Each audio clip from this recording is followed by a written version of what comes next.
Welcome to SmartAsset's Advisor Success Series. I am Michael Carvin. I'm the founder and CEO of SmartAsset. Really excited to be joined today by Justin Fitchko. Justin, welcome. Thank you very much for having me.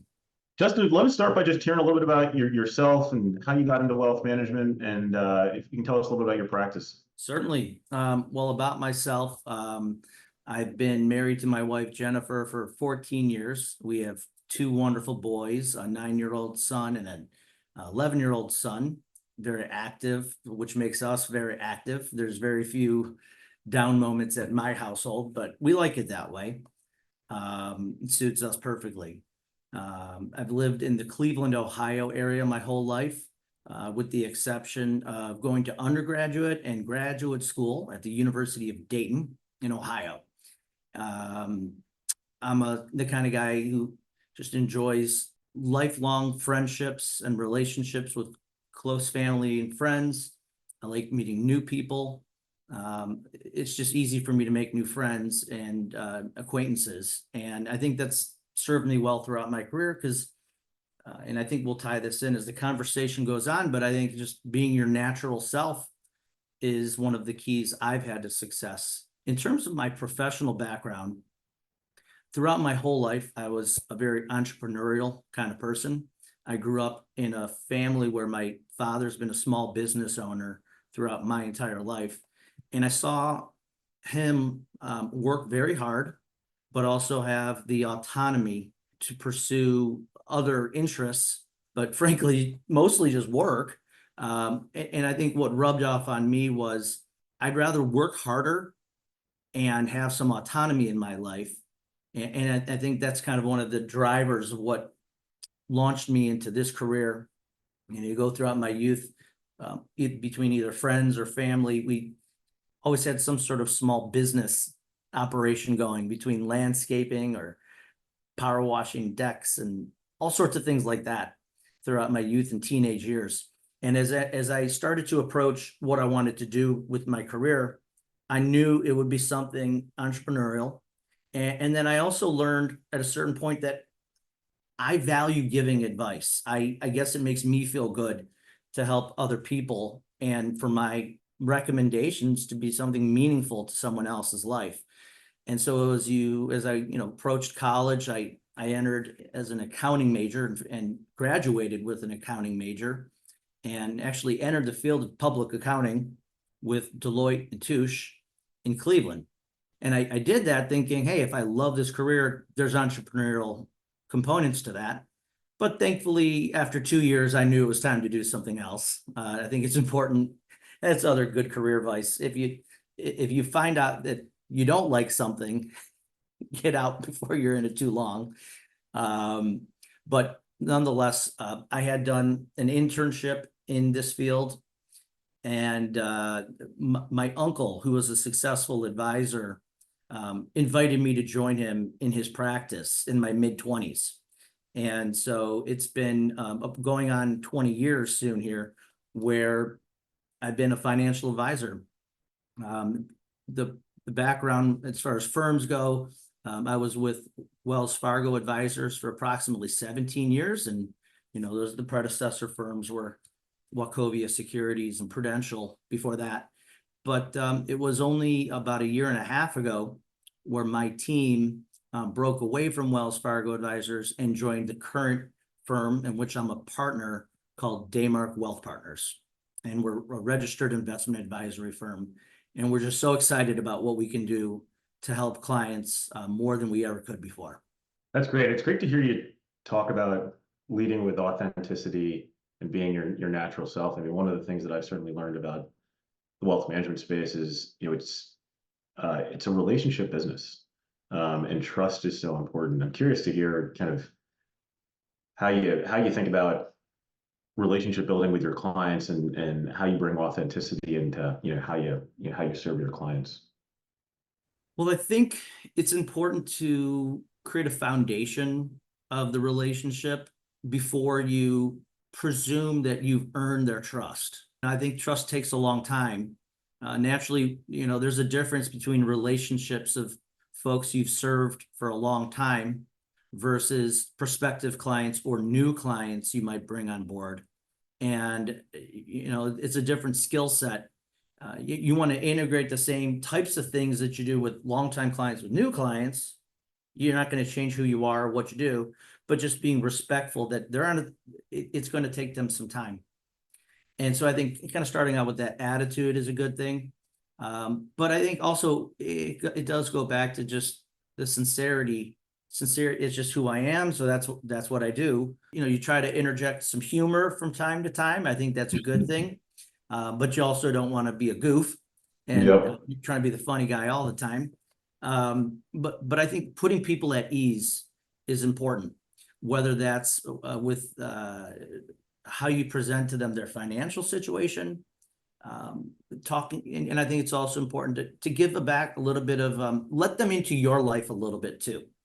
Okay. Yeah.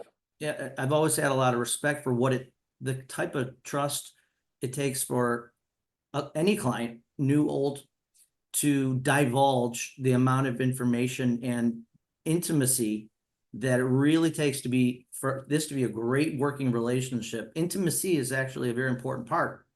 And when they're providing you intimacy in their life, selectively, I think it's good to give them a little intimacy into your life. I'd love to hear a little bit about your experience breaking away. Obviously, a big decision than joining Demark. What advice do you have for other advisors that might be thinking about taking a similar step? I can say this for myself, as well as I've listened to a whole lot of commentary from other advisors being interviewed about this topic. And I agree with a lot of what they would say. Even these advisors are saying, it's not a right fit for everyone to break away from a big firm and move to an RIA. So I'd say that's my first piece of advice. You really have to be introspective to see if it's going to work best for you and your clientele. Kind of obvious.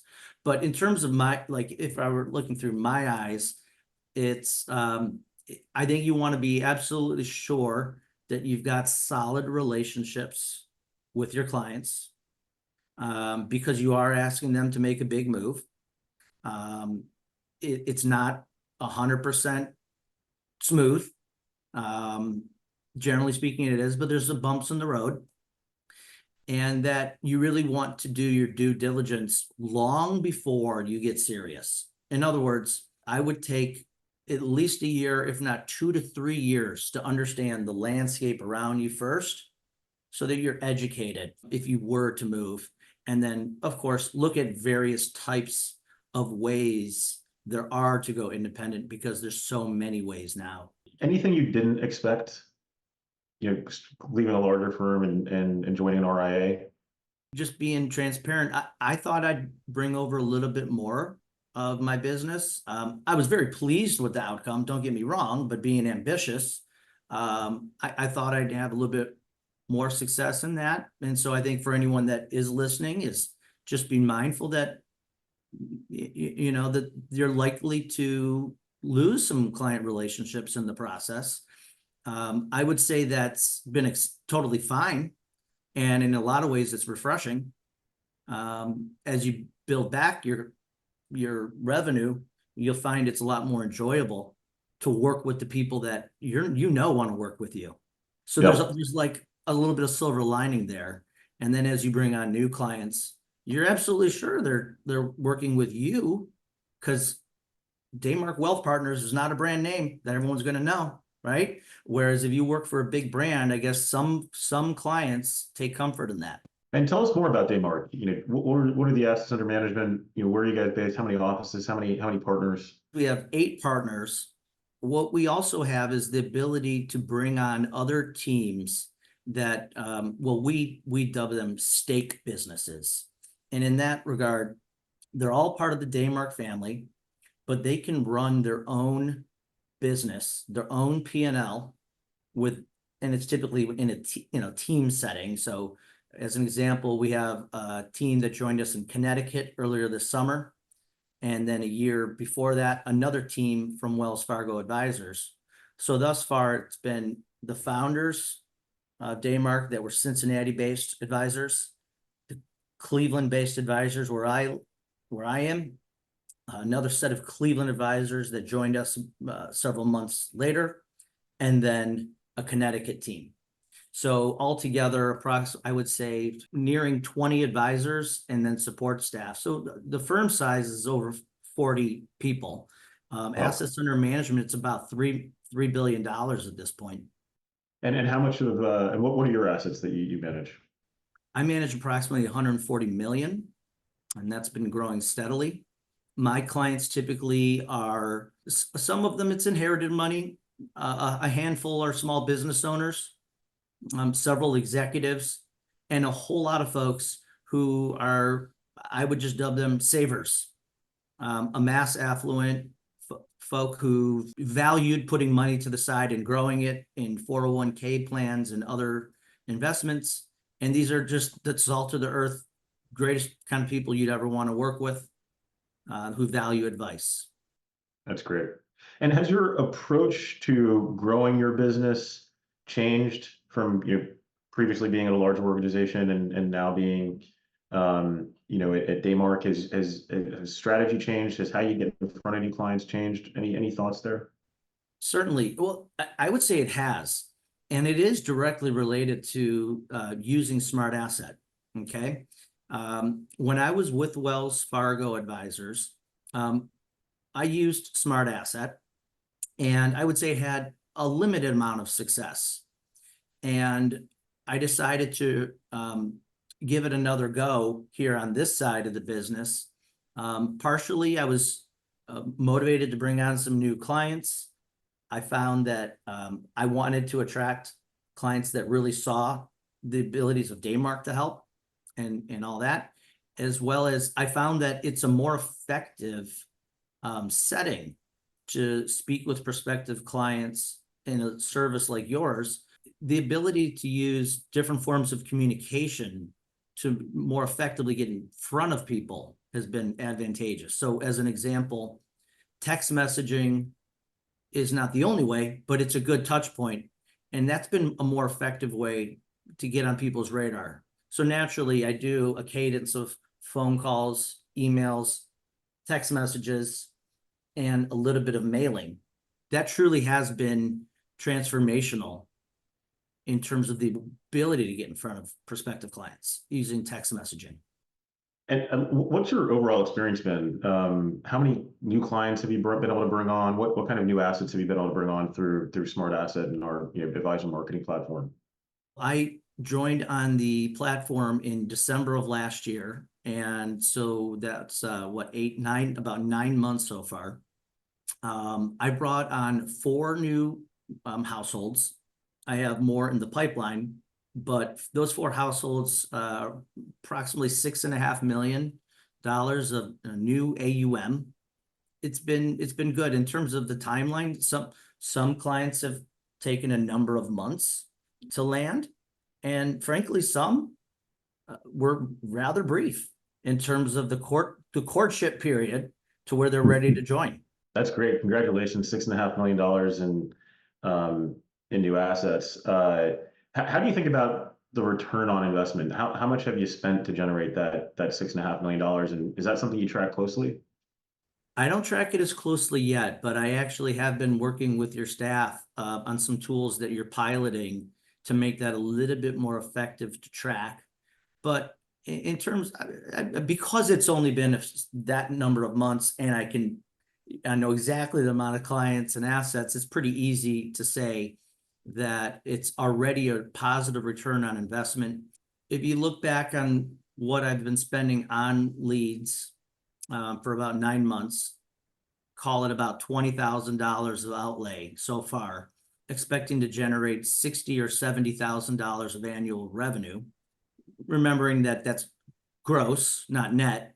I guess if we're being, let's try to be as accurate as we can. If my net, we'll just dub it and say 50% of that for ease. So if I'm going to net about 30,000 or more versus the 20,000 spent so far, that's a 50% return on investment thus far in as little as 9 months. Yeah, that's great performance. Congratulations. We're it's always great to hear advisors being successful and that we get to play a role in helping you grow your business and impact positively new clients, right? They're getting a great service out of this too. That's why people become clients of advisors. We'd love to hear a little bit about what's made you successful. Tell us how you approach, when you get a lead, what do you do? Are you using outreach automation? How do you contact that consumer? How do you set up that first meeting? One of the advantages of being on the RIA side is access to the outreach automation tool. I understand some brokerage firms may also have that. And it is a pretty darn effective tool to helping advisors quickly react to their leads. I try to call the prospective client immediately when I get a lead. I'm always thinking about the fact that the other one or two advisors that got the same lead are probably thinking the same. So I reach out with a phone call, as well as the outreach automation tool is set up so that they're getting an immediate text message in a campaign that I've built. So it is standardized and it is routine, but they're getting a welcoming text message and at the same time an email of similar effect. And what I'll also do is after I leave a voicemail, which is frequently what happens when you make your first phone call, is I'll send them a personalized text message through outreach automation where I've sat down, written it, tried to stay brief, friendly, and inviting to connect with me.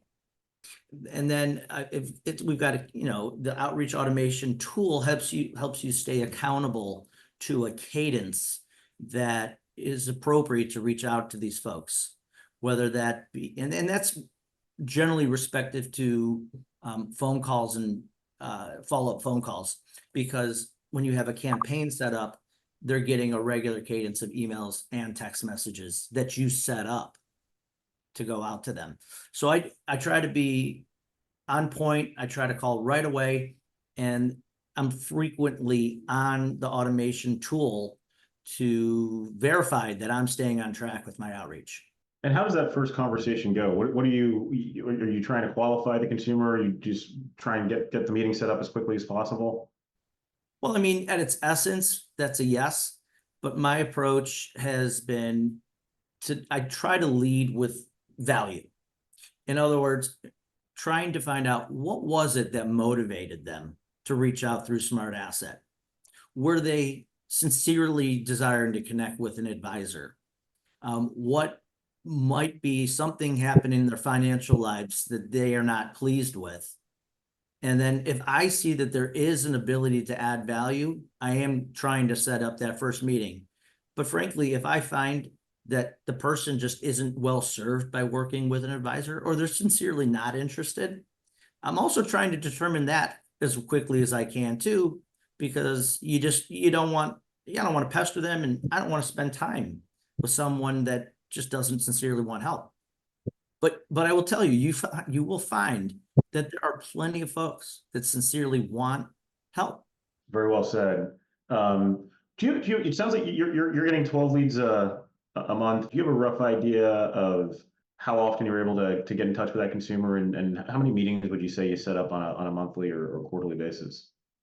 Yeah, well, we're going to dub a meeting, scheduled phone call, a Zoom, or a face-to-face. Okay. Frankly, even in an ad hoc phone call where they pick up and they're willing and they want to spend 15, 20, 30 minutes with you speaking, all of those, I would say on any given month, of the 12 leads I get, I'm having an initial conversation with 2 to 3, maybe it's 4.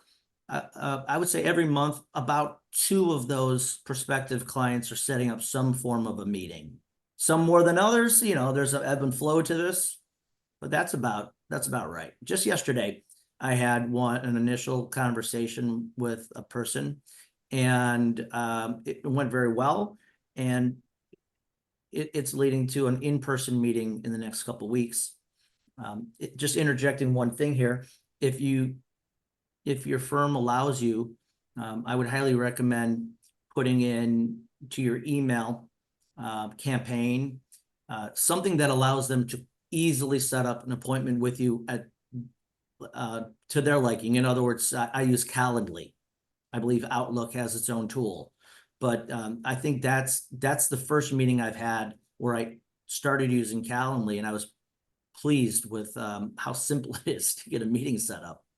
That's great. So consumers are just putting meetings right on your calendar. That's right.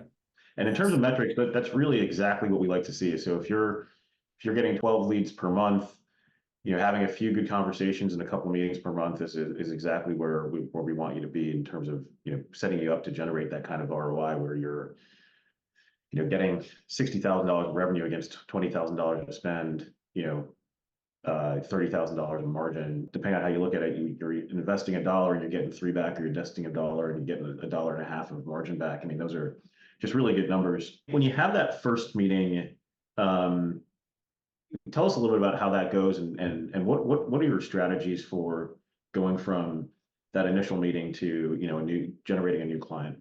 I try to approach it as if they were a client, in terms of letting them tell me what's on their mind, trying not to dominate the conversation, being too much of the talker, asking open-ended questions about themselves and what they're also trying to achieve, finding shortfalls of what's not pleased them about how they manage their money or what their financial situation is.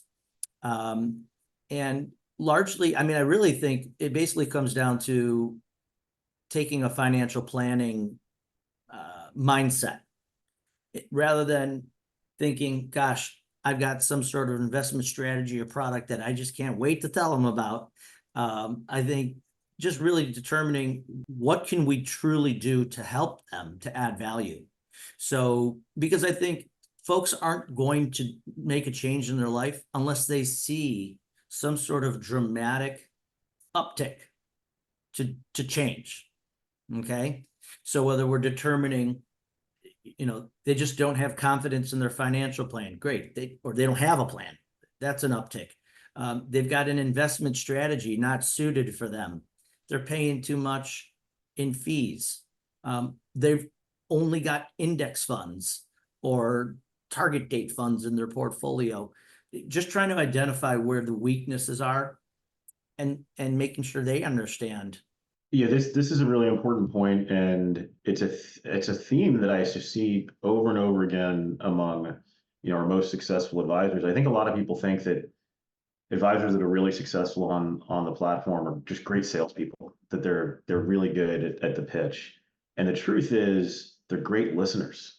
They let the consumer talk about their pain points. They let the consumer talk about what they where they are and what they need in an advisor, and then the advisor can tailor the conversation around the value proposition and solving for their pain points. So it really starts with listening. It does, and I'm always happy to poke fun at myself, because I don't even consider myself that good of a salesperson.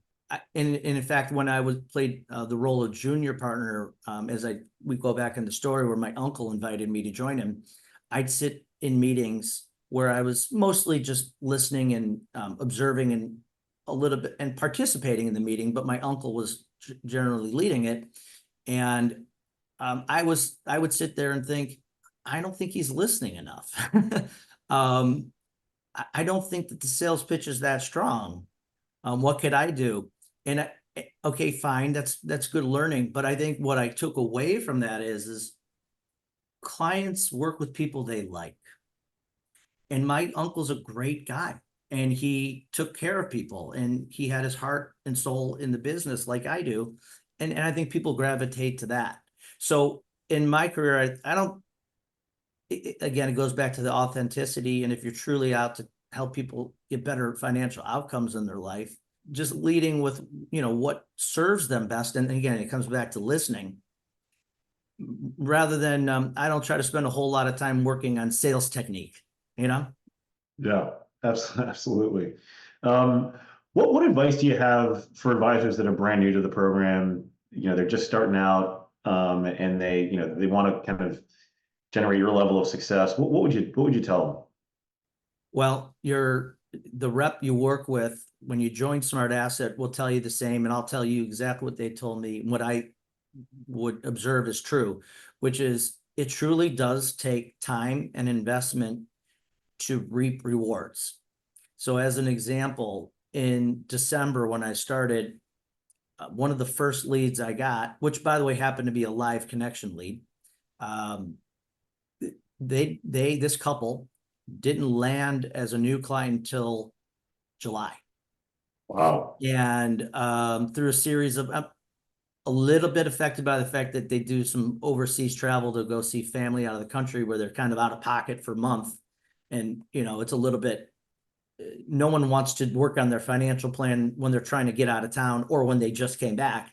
But so having some patience and just believing that the juice is worth the squeeze, if you will, and just keep plugging at it. So I would say this tool does work. There are real people out there that want to connect with you, despite the fact you're going to get a fair amount of rejection until you find those folks. But these are folks who took a moment to enter a questionnaire online and legitimately put down a bunch of details about themselves and provide their cell phone and email number. So someone was serious when they completed that survey. Okay. And that you just do have to stick with it. You got to pick a cadence that works in terms of outreach and stay on top of it because it yields results. When I was with Wells Fargo Advisors, I told one colleague about the service, and he and I stay in touch. We've become close friends. I think he's been a SmartAsset participant for at least 3 years. He's extraordinarily pleased with the success he's had, and he's constantly thanking me for introducing him. But it really is his talent as well as sticking to it. But he's found tremendous value in the service. So for me, that's been an advantage, and I hope today's conversation helps those of you out there who are looking to see if there's value. I can tell you from firsthand experience with a trusted colleague that sticking to it really does work. And that's helped me, by the way, inject some confidence in myself. Justin, this has been a great conversation. Thank you so much. Really appreciate your time. It's my pleasure, Michael. Thank you for having me. And I wish everyone that's listening to this the best of luck. Stick to it and you'll get some good results.